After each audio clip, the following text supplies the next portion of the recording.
Olá, pessoal. Então, eu tô aqui novamente, né? Depois de algum tempo sem postar vídeos aqui no canal, mas lá no Instagram do História Chá e Café eu tô super ativa, né? Gostaria de estar fazendo até uns conteúdos um pouco mais completos, mas sabe como é que é a vida de professora, né? Mas o que importa é que eu tô aqui, tava devendo vídeo pra vocês, e hoje a gente vai começar falando sobre os fenícios, né? Então, eu coloquei aqui um mapa para vocês entenderem, né? Foi mais ou menos em 3000 a.C. E ali a Fenícia se localizava mais ou menos onde é o Líbano hoje, né?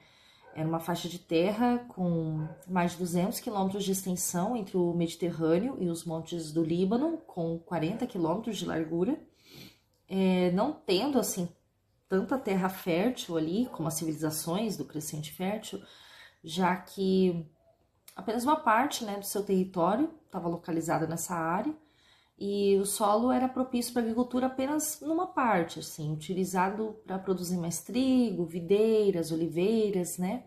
Em um papiro da época do Ramsés II, encontra-se uma descrição das florestas do Líbano que refletia nessa fama de montanha dos perfumes. Era assim que era conhecida nessa região da Fenícia, e em razão da abundância de carvalhos, nogueiras, ciprestes, pinheiros e outras árvores, né, o cedro também, e o grande setor econômico fenício era o comércio marítimo, já que eles souberam aproveitar muito bem o extenso litoral e a boa madeira das árvores, né, do cedro, para a construção dos navios. E aí, muito importante também a gente saber sobre as fontes, né? Tipo, de onde que a gente sabe tanta coisa sobre os fenícios, né? Eu tirei essas informações do livro, é um livro que tá bem antiguinho aqui, ó, que eu comprei num sebo, tá? História da Antiguidade Oriental, do Mário Curtis Giordani, tá? Então, vocês podem conferir todas essas informações nesse livro, tá? E ele cita as fontes de onde a gente tirou, da onde a gente sabe as coisas sobre os fenícios, né? Então, ele cita o Antigo Testamento, que inclusive fala sobre a amizade de Salomão e Irã, foi rei de Tiro, a gente vai falar sobre Tiro daqui a pouco. Também os poemas homéricos, que foram escritos numa época de prosperidade fenícia, né, do apogeu fenício. Inclusive a Odisseia, ela descreve os fenícios como navegadores bem habilidosos e também, assim, mercadores mentirosos, né? E era a questão da lábia, né, para vender, para conseguir lucrar e tal. Alguns autores antigos, né, também forneceram bastante informações sobre os fenícios, por exemplo, Heródoto, né, Deodoro da Sicília, Estrabão, né, e outros também. E, claro, as descobertas arqueológicas, né. Em 1856, foi encontrado o túmulo de um rei da cidade de Sidon. Em 1914, tiveram escavações numa cidade chamada Saída, que foi responsável, quem era responsável por essas escavações foi o Museu Imperial Otomano.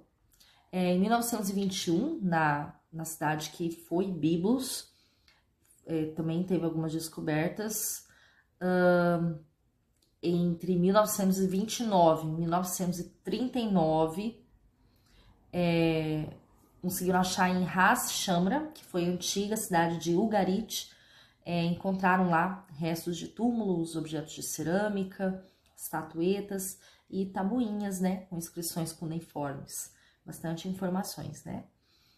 E também as fontes mesopotâmicas e egípcias.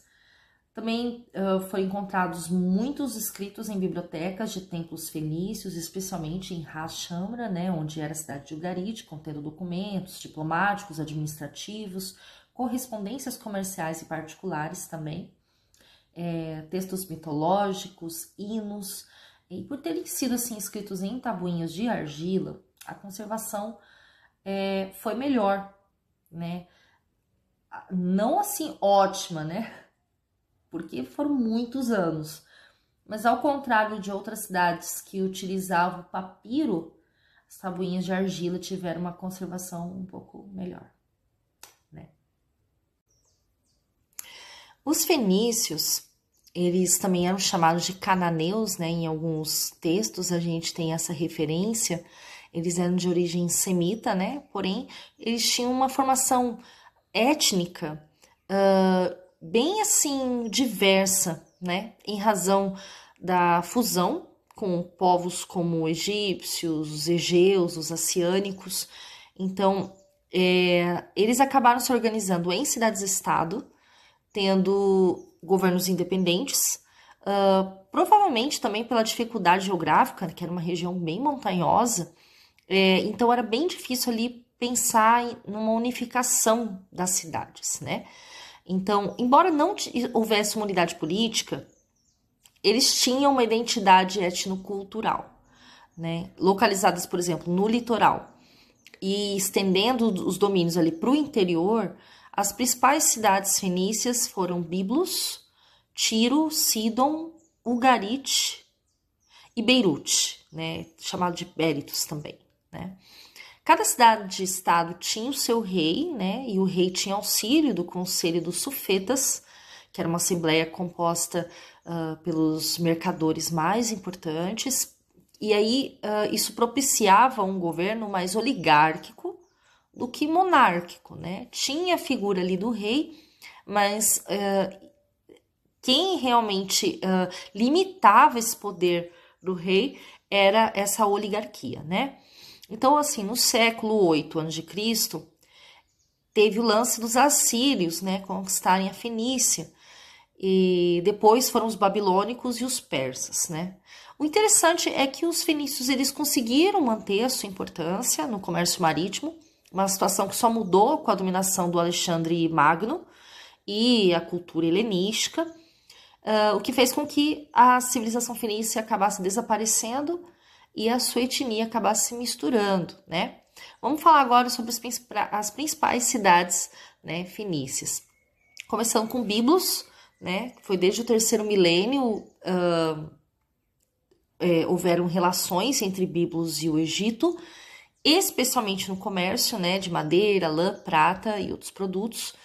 Na época do Médio Império Egípcio, os príncipes de Biblos eram vassalos dos egípcios, e essa relação se estendeu até o período do Novo Império, mesmo com o domínio Ixo.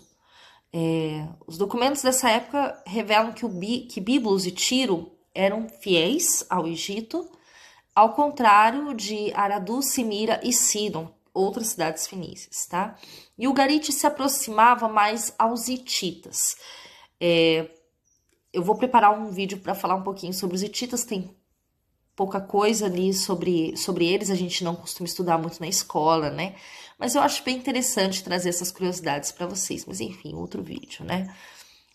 E as relações entre Biblos e o Egito, eles começam a desandar ali na 19ª dinastia, com a decadência do Império Egípcio. O porto fenício de Biblos importava para a Ásia o papiro egípcio, que viria a ser o que conhecemos como livro, e os gregos chamavam de biblos. A gente também tem Ugarit, né, que era uma cidade próspera no segundo milênio antes de Cristo. E aí, durante a 12ª dinastia egípcia, as relações da cidade com o Egito pareciam bem tranquilas, né? Na época da invasão dos Ixos, os hititas chegaram em Ugarit, a cidade chegou ao seu apogeu, mas um terremoto acabou arrasando a cidade. E aí ela foi reconstruída, e aí os hititas dominaram ela. Outros povos também tiveram grande influência sobre a cidade, como por exemplo os hurritas. Falando agora de Sidon, que ela foi fundada no terceiro milênio antes de Cristo e acabou destruída durante a invasão dos Ixos. O seu porto também era utilizado pelos egípcios,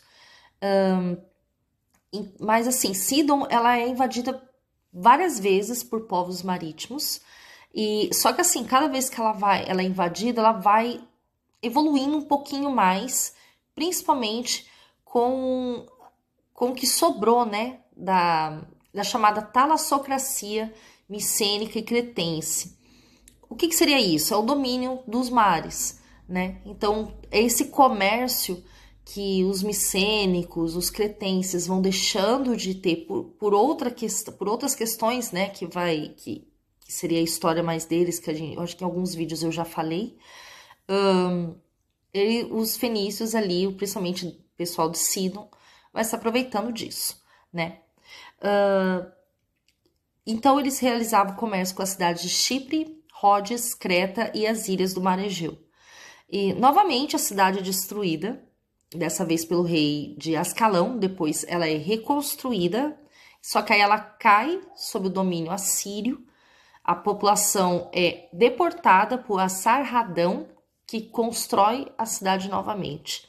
Sidon, então, luta contra os egípcios e persas até ser finalmente dominada pelos gregos. E aí, sobre a cidade de Tiro, apesar de ser da fundação ser muito antiga, foi por volta de 2750 a.C., o seu apogeu aconteceu entre 1000 a.C. e 500 a.C. E os 2 primeiros séculos desse período que foram a era de ouro da Fenícia, né? Principalmente pela cidade de Tiro. E aí 2 reis vão merecer destaque aqui no nosso resuminho, né? Primeiro, o Irão I, que ele é mencionado na Bíblia, que ele tinha boas relações com Salomão. Ele foi responsável, né, por aumentar a cidade, construir templos, melhorar o porto, né? E aí tem um segundo rei, o outro rei foi o Itobaal I, também com boas relações com os hebreus. Ele tomou o trono, e ele era antes sacerdote de Astarte. Ele reinou na época do cisma, quando os hebreus se dividiram em 2 reinos, né, em Judá e Israel. A sua filha era Jezabel, que ela se casou com Acabe, né, o rei de Israel, que foi responsável pela introdução das divindades fenícias, que provocaram as reações, inclusive são narradas na Bíblia, né? Depois da morte de Itobaal I, a sua descendente Elissa, ela disputa com o irmão Pigmalião o trono. Com essa derrota, ela e outros cidadãos, eles vão se retirar da cidade, eles chegam até a África, onde é fundada, então, a cidade de Cartago, no ano de 814 a.C. E os assírios eram constante ameaça e nem sempre os egípcios ajudavam quando eram solicitados. Então, era uma relação, assim, meio não tão harmoniosa assim, né? O Nabucodonosor conseguiu sitiar a cidade por 13 anos, a cidade de Tiro, tá? O que favoreceu quando Tiro já estava rendida, ela cedeu a frota marítima contra o Egito, né? Então, o Nabucodonosor utilizou contra o Egito, né? Essa frota de Tiro. Já durante o domínio persa da Babilônia, Tiro já está em decadência e Cartago está politicamente separada, se tornando uma satrapia persa juntamente com Síria e Chipre. Os fenícios eles acabam se tornando aliados dos persas contra os gregos. Porém, o domínio persa ele precisou lidar com revoltas, né? Não foi algo tão tranquilo assim, não foi natural, né? Teve muita revolta. E aí chegou ao ponto do rei Artaxerxes III, ele incendiar a cidade de Sidon. Com o domínio macedônico, através de um cerco de mais ou menos 7 meses, Alexandre também conseguiu dominar a cidade de Tiro. Apesar do pouco espaço para a prática da agricultura, os fenícios souberam utilizar bem as planícies, né, e os terraços e encostas, além das árvores que eram diversas árvores, tipos de árvores, né, em áreas pedregosas. O azeite e o vinho eram exportados, mas também era utilizado pela própria população, né? Tendo o comércio marítimo como principal e mais forte atividade econômica, muito em parte pelas condições geográficas, eles disputaram com os cretenses, porém chegando muito longe em seus negócios pelo mar. Eles chegaram até as Ilhas Britânicas, além do Estreito de Gibraltar, comercializando estanho, que era muito necessário para produzir o bronze, e fundando lá a colônia de Cádiz. Em 1400 a.C., os fenícios eram os maiores navegadores, né, da antiguidade. E além do mar Mediterrâneo, eles navegaram pelos mares Vermelho, Negro, Egeu, pelo Oceano Atlântico também. E para que essa expansão fosse possível, os fenícios eles tiveram que fundar várias colônias que serviram de entrepostos comerciais em lugares mais distantes, né? E a mais famosa é Cartago, né? Que foi destruída pelos romanos em 64 depois de Cristo. Alguns eram simples feitorias, né, que serviam de depósito com fortificações em lugares de mais difícil acesso. Outras eram concessões de outros povos para facilitar o comércio com o interior. Outras eram posses e domínios, dependia muito do lugar. Além deles fabricarem e levarem utensílios de metal, cerâmica e tecidos para outros lugares, foram importantes intermediários culturais. Eles foram criadores da púrpura, que é uma tintura vermelho arroxeada para tingimento de tecidos. Também eles inventaram o vidro transparente, né? O Egito que inventou o vidro, mas era um vidro fosco, né? Esse vidro transparente a responsabilidade é dos fenícios. E a fabricação de tecidos era responsável por exportação de lã, seda, algodão e linho. A metalurgia servia para que os artesãos fenícios produzissem adornos em ouro, prata, marfim, âmbar, já que o foco era mais mercantil do que militar, né? Se no início as trocas comerciais se davam por trocas de mercadorias, depois eles passaram a utilizar peças de ouro e pratas, né, mais pesadas, assim. Posteriormente foram cunhadas moedas, possivelmente na época das guerras médicas. A sociedade fenícia era estamental, ou seja, o nascimento determinava a classe social. No entanto, ao contrário de outras sociedades da época, a mobilidade era possível através do comércio marítimo.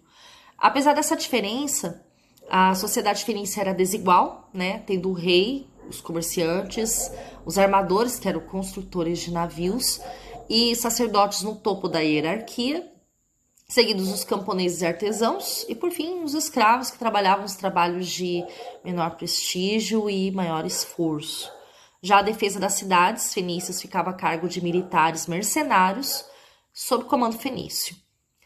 Em relação ao regime político, a monarquia hereditária poderia dar poderes absolutos ao rei, mas também, dependendo do tempo e da cidade, da época, né, e da cidade, o rei poderia ser controlado pela aristocracia através de um conselho de anciãos e magistrados. A religião era politeísta e antropomórfica, né, com a prática de sacrifício de animais, como os outros povos da antiguidade também faziam. Só que os fenícios, eles também sacrificavam pessoas em algumas situações muito especiais e extremas, tá? Grande parte das cidades fenícias acreditavam nos mesmos deuses, mas cada uma tinha o seu protetor. Os principais deuses eram Baal, Mote e Dagon. Segundo os textos de Ras Shamra, dos templos de Ugarit, o deus acima no panteão era o Eudagon, responsável pelo curso dos rios e pelas chuvas. E aí abaixo vem o Baal, o deus Baal, que equivale ao deus mesopotâmico Haddad, dos sírios, que significa mestre, deus das tempestades, das alturas, dos raios, da chuva, que poderia ser salvadora ou não, né? Foi um dos últimos deuses a ter um templo. Baal teria 2 filhos, Alian, que regia os cursos da água e fontes subterrâneas, e Anat, que era equivalente a Ishtar dos assírios, uma figura feminina, tá? Alian teria um rival, Mot, responsável pela destruição e deus do inferno, lembrando o deus Nergal dos babilônios. É tanto deus que é bom sempre dar uma notada, né? A religião na Baixa Época, já sob influência grega, teria um vasto panteão de deuses, né? Os deuses eram cultuados em várias cidades, mas cada uma tinha o seu deus principal mesmo. Nessa época, os fenícios eles utilizavam a palavra Baal para designar os deuses. Baal da cidade de Tiro, por exemplo, né? Baal da cidade de Sidon, tipo isso, tá? Então vamos citar alguns deuses como o Melkart, que era o Baal de Tiro, significando deus da cidade, sendo relacionado, assimilado a Heracles, né? A princesa Jezabel, ela introduziu o culto a esse deus em Israel, conforme narrado no Antigo Testamento da Bíblia, e ela foi amaldiçoada no tempo do profeta Elias, né? Seu culto se estendeu a Chipre, Egito e Cartago. Dagon era Baal do litoral fenício, citado na história de Sansão. Esmun era Baal de Sidon, identificado pelos gregos com Asclépios. Em Gebal, a deusa protetora, Baalat, era Ashtar, deusa da fertilidade e maternidade. É importante saber que os fenícios eles também cultuavam deuses egípcios, deuses mesopotâmicos, deuses gregos, além de venerarem o que acreditavam ser a habitação dos deuses como montanhas, rios e árvores. Então eles não tinham muito costume de terem templos. Tudo era muito aberto, né? Os santuários eles ficavam geralmente em lugares altos, ao ar livre, com uma capela, uma pedra no centro, com um altar para os sacrifícios, né? Havia o clero dividido em funções, como os adivinhos de oráculos, os barbeiros que cortavam os cabelos de quem se dedicasse à religião, além de hieródulos, que podiam ser homens ou mulheres, dedicados a atos sexuais, mas de forma sagrada, tá? Acreditavam na vida após a morte, porém sem prazeres. A vida da alma após a morte dependia de como era cuidado o cadáver e a sua preservação. Por essa razão, o sepultamento era feito com objetos de uso costumeiro do morto. Os corpos eram colocados em cavernas e poços profundos para evitar a violação, e os epitáfios continham maldições para que quem interferisse na paz dos mortos, além de atestar que não havia nada de valor nos sarcófagos, né? Então havia essas maldições para quem violasse esses corpos. A mumificação era praticada, pelo menos em pessoas mais importantes. Eles não acreditavam em recompensa ou castigo após a morte, assim como os mesopotâmicos. E o culto aos deuses servia para que a vida fosse longa e feliz. A vida. Para os fenícios, importava muito os conhecimentos mais práticos, né, como conhecimentos geográficos, matemáticos, tudo que facilitasse o desenvolvimento das técnicas de navegação e também as técnicas para exercer melhor, né, o comércio. Então, essa atividade comercial. E os fenícios eles se destacaram de tal forma que no século 7 a.C., eles foram com um navegador, né, fenício, que era da cidade de Cartago, ele foi contratado pelo faraó Necau II para contornar o continente africano. E essa atividade, esse contorno do continente africano só foi feito novamente na Idade Moderna, para a gente ter noção do quanto que eles eram evoluídos, né, nesse aspecto. Eles eram intermediários culturais, né? O artesanato ele apresentava características diversas porque não tinha muito a cara deles, né? Porque o que interessava para os fenícios, para os comerciantes fenícios, era o gosto de quem ia comprar. Se aquilo tinha facilidade de ser vendido, era assim que eles iam fazer. Então, eles pegavam de onde que eles iam visitando, eles iam pegando e iam inserindo isso no próprio artesanato. Então, não era algo tão criativo artisticamente falando, né? No entanto, como inventores, criadores, eles foram criadores do alfabeto fonético, né, que foi um importante legado para as civilizações que vieram depois. Esse alfabeto inspirou o alfabeto grego, né, porque o grego ele acrescentou vogais, né, e essa criação do alfabeto, a principal função foi simplificar a comunicação entre os comerciantes, pois, veja bem, eles andavam por lugares, cada lugar falava de um jeito, né? Então, com esse alfabeto, eles conseguiam fazer as marcações para fazer as contagens também, né? O alfabeto fenício ele foi decifrado pelo sacerdote francês Barthélemy, acho que é assim que fala, no fim do século XVIII, e segundo Heródoto, o inventor do alfabeto teria sido o Cadmus. Graças a essas trocas comerciais com outros povos, os fenícios serviram de conexão importante, né, entre os povos da antiguidade.